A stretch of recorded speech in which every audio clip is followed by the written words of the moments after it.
Hello my lovely students. आज हम chapter 6 tissues class 9th science का स्टार्ट करेंगे। तो इससे पहले अगर आप हमारे चैनल पे नए हैं तो चैनल को सब्सक्राइब करना, हमारी वीडियोस को लाइक और शेयर ज़रूर करना। तो टिश्यूज़ चैप्टर को स्टार्ट करने से पहले थोड़ा हम पिछले चैप्टर की तरफ चलते हैं।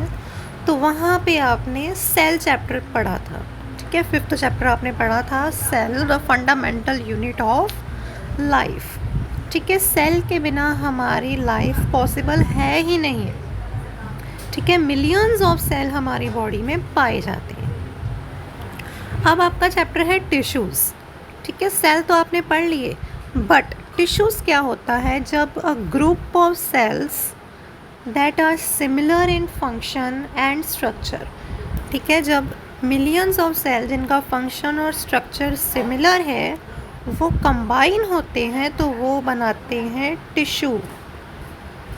दे फॉर्म अ टिश्यू, वो टिश्यू को बनाते हैं, ठीक है जी। आपको समझ में लग गया, उसे हम कहते हैं टिश्यू, ठीक है। और टिश्यू फॉर्म करते हैं, जो काफ़ी सारे टिश्यूज़ हैं वो ग्रुप करके फॉर्म करते हैं एक ऑर्गन को।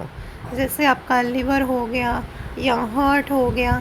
और जब ऑर्गन्स इकट्ठे होते हैं तो वो ऑर्गन सिस्टम को फॉर्म करते हैं, जैसे आपका डाइजेस्टिव सिस्टम, या वो फॉर्म कर देते हैं एक ऑर्गन सिस्टम, ठीक है। तो वहीं हम देखते हैं कि आपने पढ़ा था प्रीवियस चैप्टर में कि लिविंग सेल जो हैं, लिविंग ऑर्गेनिज़म, वो सेल्स के बनते हैं। अब आपको पता है कुछ ऑर्गेनिज़म आपके मल्टी सेलुलर होते हैं और कुछ unicellular. For example amoeba is a single cell organism, ठीक है, जो कि मूवमेंट, फूड इनटेक करता है और एक्सक्रीशन भी करता है, ठीक है। वो खाना खाता भी है और उसको डाइजेस्ट भी करता है, अब्सॉर्प्शन भी करता है, सब कुछ हम वो प्रीवियस चैप्टर में पढ़ चुके हैं। अब मल्टी सेलुलर ऑर्गेनिज्म में भी मिलियंस ऑफ सेल्स हैं। ये कैरी करते हैं डिफरेंट फंक्शंस और different group of the cells इनके अंदर होते हैं, ठीक है। जब सारे सेल्स कंबाइन हो जाते हैं तब वो क्या फॉर्म करते हैं? टिश्यू को फॉर्म करते हैं, ठीक है। ह्यूमन बींग्स में भी क्या होता है? जो मसल्स हैं वो क्या करते हैं? कॉन्ट्रैक्ट करते हैं और रिलैक्स करते हैं। और नर्व सेल मैसेज कैरी करते हैं, ब्लड ट्रांसपोर्ट करता है ऑक्सीजन को, फूड हार्मोन्स को to the different part of the body में। प्लांट्स में क्या होता है? जो वास्कुलर टिश्यू हैं वो फूड कंडक्ट करते हैं और वाटर को from one part of the plant to the other parts में, ठीक है। जो क्या करते हैं? Vascular tissues. आप पढ़ोगे वास्कुलर टिश्यू में कौन कौन से टिश्यूज़ आते हैं? Xylem tissue and phloem tissue, ठीक है। इनके नेम्स आपने पढ़े होंगे बट इनका फंक्शन और पूरा डिटेल में आपने नहीं पढ़ा होगा, वो हम इस चैप्टर में इजीली डिस्कस करेंगे, ठीक है जी। अब देखो, जो क्लस्टर ऑफ सेल्स हैं, मतलब जो ग्रुप ऑफ सेल हैं उनका इकट्ठ सेल का, उसे हम टिश्यू कहते हैं, ठीक है जी। जैसे आपकी क्लास है, क्लास के बच्चे क्या हो गए? स्टूडेंट्स। पर्टिकुलर स्टूडेंट को हम सेल कह देते हैं। बट जब एक पूरी क्लास में बच्चे बैठते हैं 30 to 40, जिसे हमने सेल नाम दिया हुआ है, या मतलब जितने मर्जी सेल्स हों, इनकी कोई काउंटिंग नहीं, millions of cell, group of cells. अब group of student form a class and the group of cell, जब बच्चे इकट्ठे होकर क्लास में बैठ जाते हैं तब उसे हम क्लासरूम कहते हैं। उसी तरह से जब सेल आपके अलग अलग होते हैं तब वो एक सेल कहलाता है, जब वो ग्रुपिज़म कर लेते हैं तब उन्हें हम टिश्यू कहते हैं, ठीक है जी। मैंने बहुत इजी वे से आपको ये क्लियर कराया है। Blood, phloem, muscle are all the example of tissue. अब ब्लड भी आपका टिश्यू है, उसे हम कनेक्टिव टिश्यू कहते हैं। आप आगे पढ़ोगे कनेक्टिव टिश्यूज़ के बारे में। फ्लोएम है वो आपका भी एक प्लांट टिश्यू है। मसल आपका ह्यूमंस में होता है। ये सारे किसके एग्जाम्पल हैं? टिश्यू के। अब ये डेफिनेशन आपने ध्यान से पढ़नी है। A group of cells that are similar in structure and work together to achieve a particular function form a tissue, उसे हम एक टिश्यू कहते हैं, ठीक है जी। समझ में आया ये पैराग्राफ? अब चलते हैं हम आगे। आपको ये चैप्टर बहुत इजी लगेगा, मैं आपको बाद में फ्लो चार्ट के थ्रू भी समझाऊंगा, आपको उससे और भी इजी हो जाएगा, ठीक है जी। Are plants and animals made of the same और टाइप्स ऑफ टिश्यू? नहीं, जो प्लांट्स एंड एनिमल्स हैं वो कुछ हद तक उनके टिश्यूज़ मैच करते हैं बट सारे नहीं, ठीक है। उनमें नोटेबल डिफरेंसेस होते हैं दोनों में। प्लांट्स आर स्टेशनरी और फिक्स्ड, ठीक है। ये स्टेशनरी आप वर्ड पढ़ रहे हो, ये स्टेशनरी का मतलब ये नहीं जो आप पेंसिल स्केल करते हो, ये वो स्टेशनरी नहीं है। स्टेशनरी मतलब स्थिर, एक जगह पर ही मतलब होना, मूवमेंट ना शो करना। वो मूव नहीं करते, वो फिक्स्ड होते हैं, ठीक है। मतलब उनके अंदर large quantity of supportive tissues present हैं। किसमें? प्लांट्स में। जो सपोर्टिव टिश्यू होते हैं उनमें जनरली डेड सेल्स प्रेजेंट होते हैं। और डिफरेंस हम देखें अगर एनिमल्स और प्लांट्स का, उनके ग्रोथ के पैटर्न में, जो प्लांट्स की ग्रोथ है वो लिमिटेड होती है बट एनिमल्स की ग्रोथ लिमिटेड नहीं होती है, ठीक है जी। उन एनिमल्स की ग्रोथ लिमिटेड नहीं होती, उनमें कुछ टिश्यूज़ प्रेजेंट होते हैं जो उनकी लाइफ को डिवाइड करते हैं। जो ये टिश्यूज़ हैं वो सर्टन रीजन्स में प्रेजेंट होते हैं। और वेरियस प्लांट्स टिश्यू को हम ग्रोइंग और मेरिस्टेमेटिक टिश्यू भी कहते हैं। Meristematic tissue, permanent tissue, complex tissue, ये आप आगे जो है चैप्टर में फर्दर पूरा डिटेल में डिस्कस करोगे, आपको क्लियर हो जाएगा, ठीक है जी।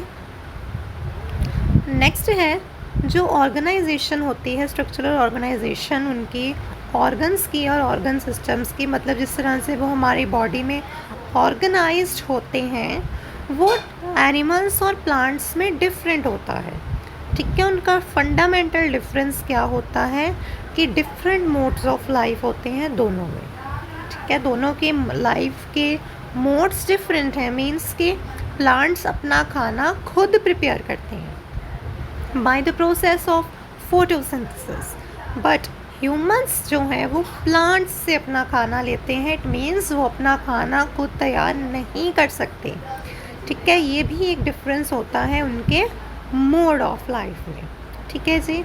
नेक्स्ट अब हम एक एक चीज़ को डिटेल में पढ़ते हुए चलते हैं, ठीक है जी। आई होप आपको अच्छे से ये चैप्टर समझ में आएगा।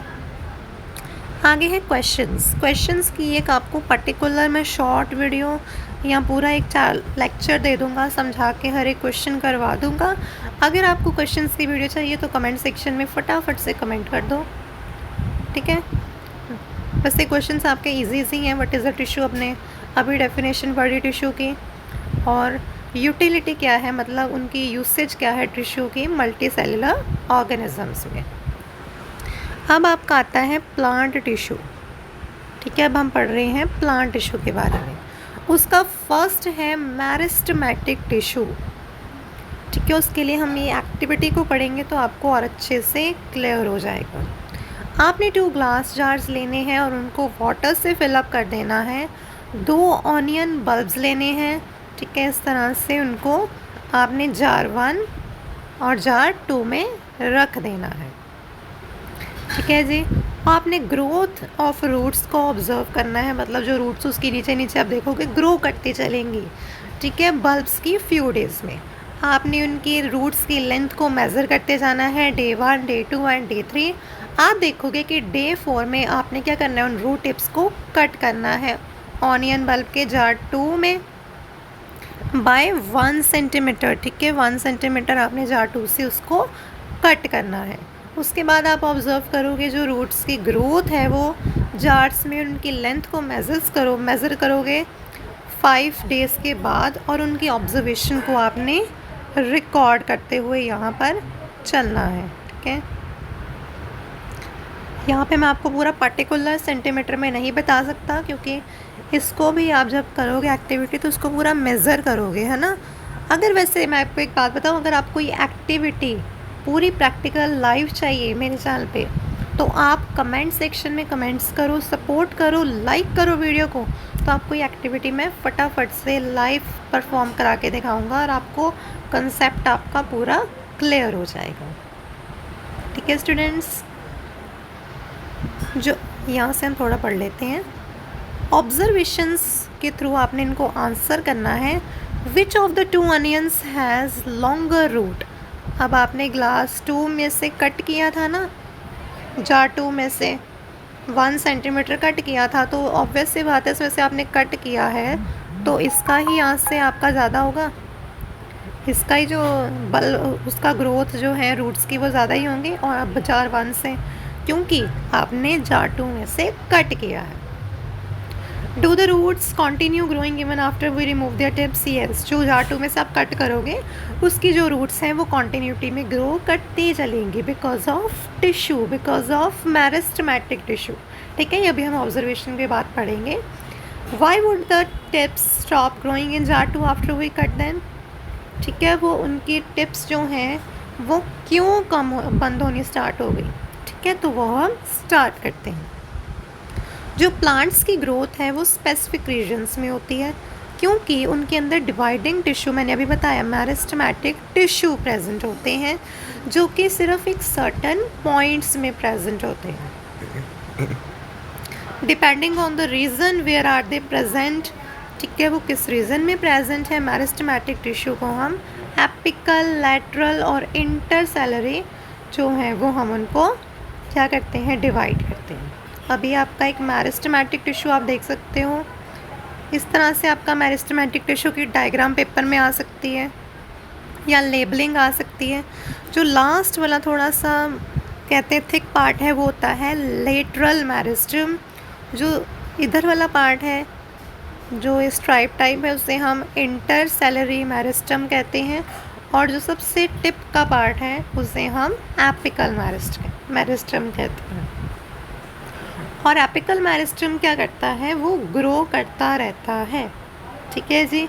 Now cells are produced by meristem are initially like those of meristem itself, but वो क्या करते हैं, ग्रो करते रहते हैं और मैच्योर होते रहते हैं। जो एपिकल मेरिस्टम है वो growing tips of stems and roots में प्रेजेंट होता है। ठीक है, और मैंने बताया था ना कि वो ग्रो करता रहता है, उनकी स्टेम की लेंथ को और रूट की लेंथ को वो इंक्रीज़ करता रहता है। ठीक है जी। जो गिर्थ है स्टेम की और रूट है वो लैटरल मेरिस्टम के कारण इंक्रीज़ करती रहती है, मतलब जो उनकी ग्रोथ है। इंटरसेलरी मेरिस्टम जो है वो कई सम प्लांट्स में हमें दिखता है, जो कि नोड के पास लोकेटेड होता है। ठीक है जी, ये भी पढ़ लेते हैं। जो सेल्स हैं मेरिस्टेमेटिक टिश्यू के वो काफ़ी एक्टिव होते हैं और उनमें साइटोप्लाज्म वो डेंस होता है। साइटोप्लाज्म आपने पढ़ा था ना पिछले चैप्टर में, उसको रिकॉल करो, आपको याद आ जाएगा। ठीक है, साइटोप्लाज्म एक जो है फ्लूइड लाइक होता है आपके सेल्स में, और काफ़ी मेन जो है उसका रोल आपके सेल में होता है। उसमें सेलुलर वॉल्स, ठीक है, सेलुलोज वॉल्स काफ़ी थिन होती हैं। दे लैक वैक्यूल्स, उनमें वैक्यूल्स नहीं होते। Can we think they would lack vacuoles? क्या आप सोच सकते हो कि उनमें वैक्यूल्स नहीं होंगे? You might want to refer to the functions we discuss in the chapter of cells. ठीक है जी, चैप्टर बहुत इंटरेस्टिंग है, आप बस आराम से समझते हुए चलो तो आपको कोई प्रॉब्लम नहीं आएगी। Okay students, next permanent tissue हम नेक्स्ट पार्ट में लेकर आएंगे। Thank you for listening me, thank you.